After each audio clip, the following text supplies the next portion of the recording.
perkataan Rangga. Apa yang terjadi hari itu menghebohkan satu sekolah. Dari kalangan murid sampai guru-guru semua membicarakan tentang sosok Arsen, suami dari Putri, salah satu donatur terbesar di sekolah bergengsi itu. Mereka sangat mengagumi ketampanan dan kesuksesan Arsen. Apalagi setelah kejadian itu, beberapa menit kemudian keluarga Permana kembali menjadi sorotan berbagai media. Bahkan mereka sampai dikejar-kejar para wartawan pemburu berita.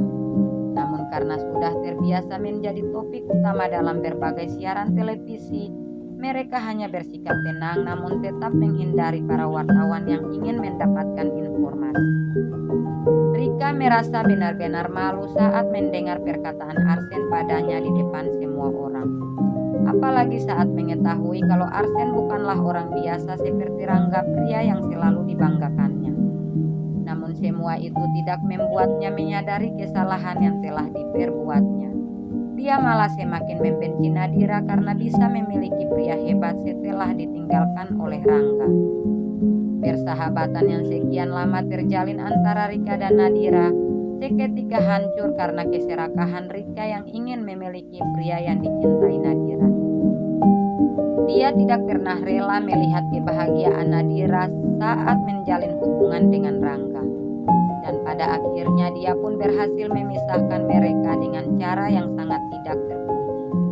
Rangga yang selalu ditolak oleh Nadira saat ingin bermesraan langsung terjebak dalam kenikmatan sesaat yang diberikan Rika padanya.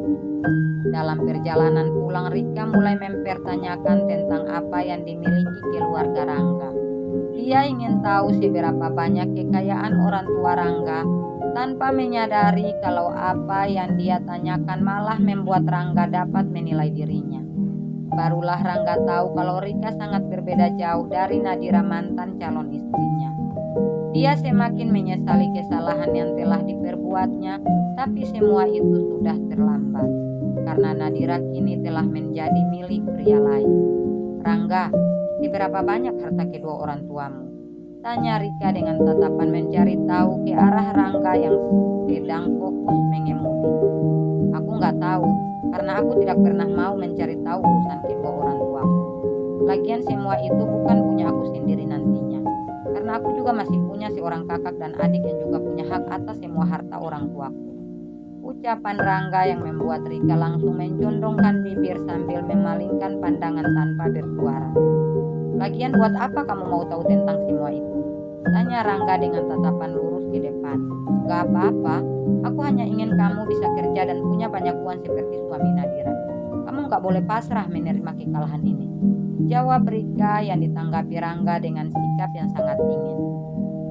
Apa yang dimiliki Nadira saat ini adalah rezeki dia. Tidak ada kalah ataupun menang karena semua ini bukan sebuah perlombaan. Jadi kamu tetap akan pasrah saat melihat apa yang dimiliki Nadira? Tanya Rika yang terlihat kesal dengan sikap Rangga saat itu. Mendengar pertanyaan Rika, Rangga semakin merasa jenuh menghadapinya. Dia memilih untuk diam dan tidak mempedulikan Rika yang duduk tepat di sampingnya.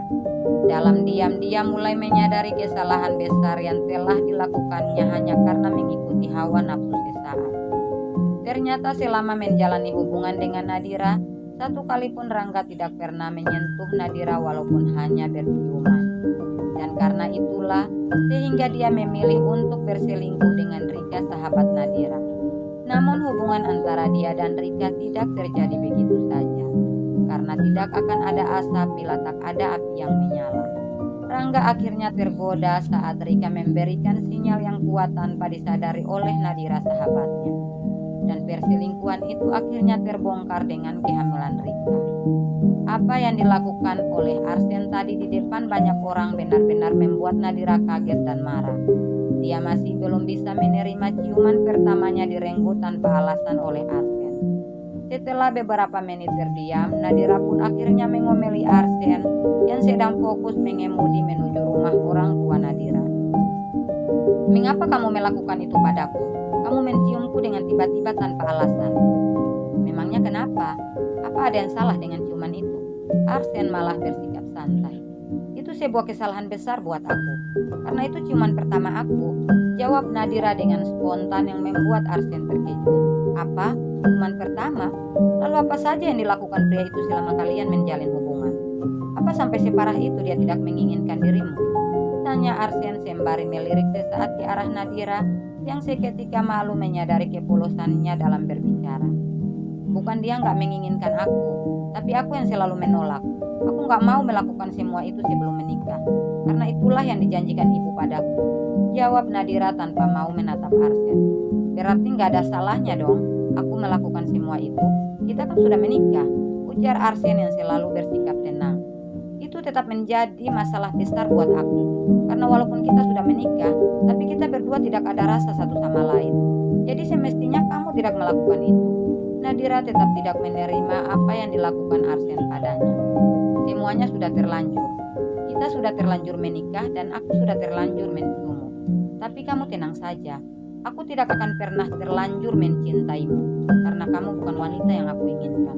Ucapan Arsen yang seketika membuat Nadira terdiam dengan ekspresi wajah penuh kekesalan. Dan satu lagi, jangan pernah kamu berpikir aku akan melakukan lebih. Aku menciummu tadi tanpa ada rasa apapun. Semua itu aku lakukan hanya karena ingin membantumu.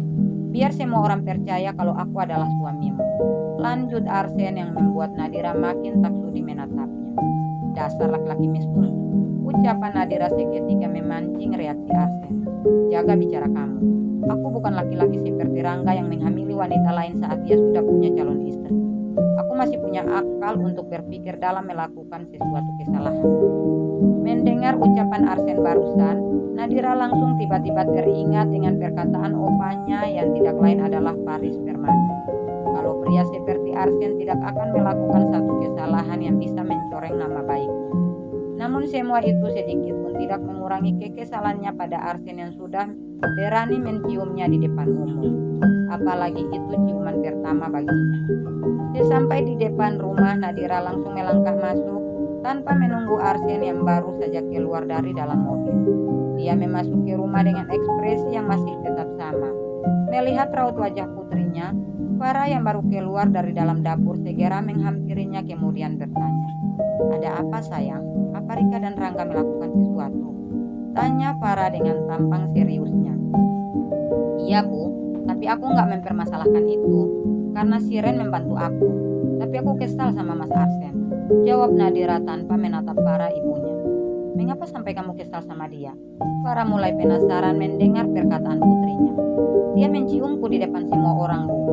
Aku tuh malu dan kesal banget. Dia sudah merenggut ciuman pertamaku," jawab Nadira dengan ekspresi yang membuat Farah langsung tertawa. "Ibu kok malah tertawa sih? Ibu bahagia ya kalau Mas Arsen mengambil ciuman pertamaku?" Nadira malah kesal dan langsung beranjak pergi meninggalkan Farah yang sudah tak bisa berkata-kata. Apa yang dibicarakan oleh Nadira dan Farah ternyata didengar oleh Arsen yang sedang berdiri di balik pintu, juga Daniel pamannya yang kebetulan baru keluar dari dalam kamar tamu. Bukan hanya Farah yang merasa bahagia mendengar perkataan Nadira. Daniel yang juga mengharapkan kedekatan antara Nadira dan keponakannya juga ikut bahagia.